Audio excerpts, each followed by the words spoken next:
I did a nightly thing with a dance band, and I stood in front of a bongo player named Desi Arnaz. I had no idea that he would later on own RKO and marry Lucille Ball and be the beginning of I Love Lucy.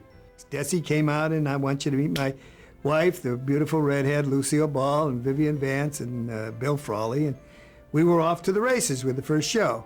Desi decided to adapt the live television technique to television because he felt that comedy shows required an audience. And in order to have an audience, you had to be able to play the show in continuity. In order to play it in continuity, you had to have multiple cameras.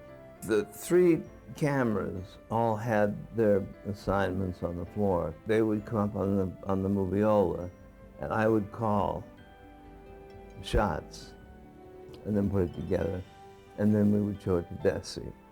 We all knew that he was just a very astute, tough businessman. And she, of course, was as brilliant as Desi. They were such a perfect pair, professionally and business-wise. She always said, I just do the funnies. Desi is a smart one. Because the writing on that show was amazing. But those writers, if she had to light her nose, it was written down in, how to do it. He would pay for anything, and she would do anything. She would do anything. Neither one ever turned us down for their reasons. So we never felt, as writers, that there were any limitations. The first week that we worked there, Jess said, come on down to the run-through. When you see what Lucy does with your material, she'll make you think you're a writer.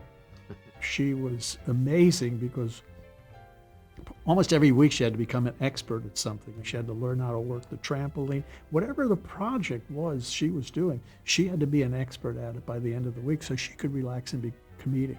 Lucille Ball was our landlady at that point.